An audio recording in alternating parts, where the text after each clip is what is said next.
This is the Triangle's Afternoon News with Rick and Donna Martinez. 53 degrees at 4:40 on this Thursday afternoon. Well, if you're like me, you're getting all your papers together for taxes and so forth because you don't want to be What? That's me. Okay, but I'm sorry. Go ahead. It would also be a good time, a good opportunity to, also if you're going, since you're going through all that stuff, why don't you take out your will and your trust and all that and make sure you still like the people who are in it. And You're still speaking to them. No, I'm serious. Things change. And here to give you some advice on how to do that is Andrew Cobin of Brady Cobin Law Group out of Wake Forest, which is the best city in the state of North Carolina. So thank you very much. Okay, let me ask you this first question because this is something that I think a lot of people, they say, I got a will, what more do I need? Tell us why they might need something more than a will. Well, thanks, Rick. Thanks, Donna. Thanks for having me back. Everyone needs a will. I mean, that's without a doubt. And the will is going to do a good job of directing where certain assets go. It's not going to control all of your assets. But we need to consider what happens if we become incapacitated. Yeah. The will doesn't help you with that. Yeah.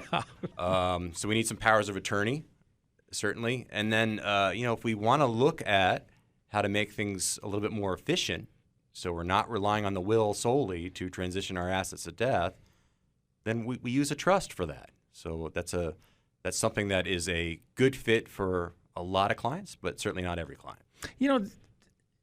I think there's a sort of a popular misconception about trust that you got to have $1 zillion in order to have a trust to be worth the time and effort. But it's really not so much about money, is it?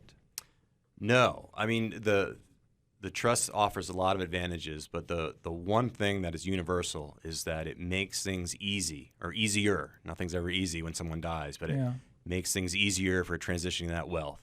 And it does that because if it's structured properly, we're not involving the court. Okay, so that's a huge thing. If we can cut the court out of it, then we've made life tremendously easier, particularly today, what's going on today. And speaking of today, we've now been dealing with COVID for 9-10 months, and it's going to be going on probably for at least another 6 months or so until we can get at least many people vaccinated, the people who want to be vaccinated. Give us a sense of the type of inquiries, the type of needs that you are finding in your firm during COVID-19, because a lot of people are now experiencing things that they never encountered having to do with health, legacy, wills, and frankly, people dying. So there's always an interest in making sure people's estates are up to date. We always receive a lot of interest in helping people through that process, that court process when someone dies, and certainly with disputes. Okay, what COVID has done is just sort of heightened that. So an example is, I've had people call and say, hey, Mom's in a facility and, we need to get this, that, and the other thing, and we're not allowed to see her. We're locked out. Right. And that is tremendously difficult to deal with. We have other situations where, so-and-so's in the house. We need to get him out of the house. He doesn't own the house, but we're submitting things to the court. And unfortunately, it's taking 4+ months to get a response back from the court. So COVID's just kind of exacerbated, just like everything else, right? Has made this worse in dealing with planning and dealing with administration and dealing with disputes. If there are some folks that, are maybe younger or doesn't really matter what their age, and they don't have a will or a trust, or they're not prepared, for the death of themselves or maybe their loved ones, they're kind of intimidated about it. Address two things. How do you get them over that intimidation? And two, do they have to wait until everybody has a vaccination before they start doing this? No. So I understand it can be intimidating, and it's certainly not comfortable for a lot of people. I'm used to talking about it. I like to think that I put people's minds at ease, because once you start talking about it, it's not that scary. You're actually doing a real gift to your heirs by doing some planning in place. As far as how we do it today, I mean, we're leveraging technology. We're meeting virtually online. We're doing drive-up signings. When someone needs to sign a document, notarize a document, we we schedule a time for them to come up, and we hand them the signature pages. So to the extent that we want to observe safety, and we really do, technology has allowed us to do that. Some clients still want to come in and see us face-to-face. We will accommodate that if it's necessary, but obviously we're wearing masks, and we've got the air filters on, et cetera.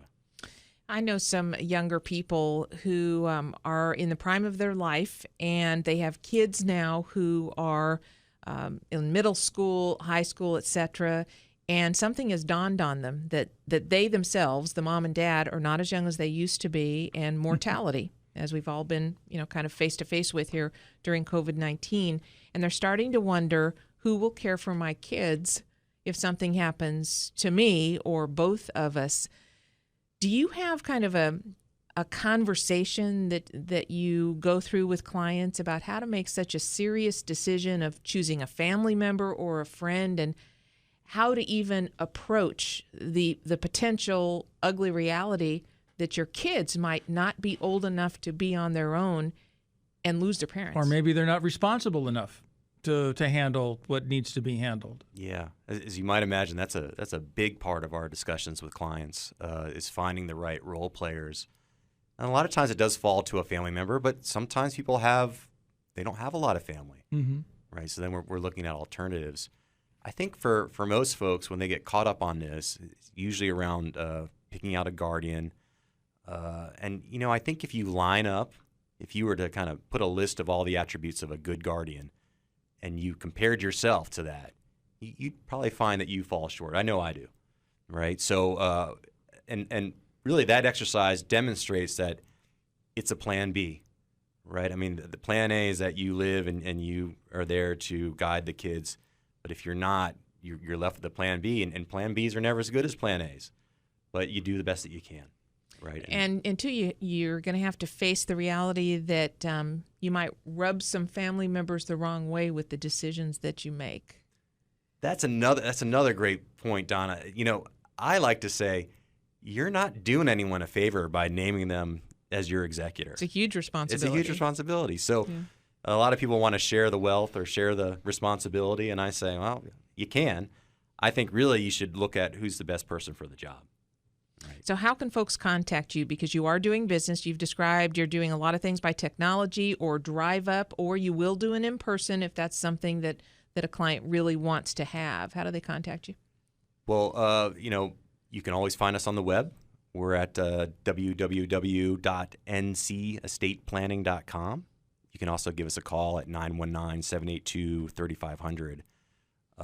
Tina, I mentioned Tina last time I was on the air, but that's right. You were supposed to bring Tina in next time you came. Oh, I forgot. She's gonna kill me. That's right, Tina. We want to meet you.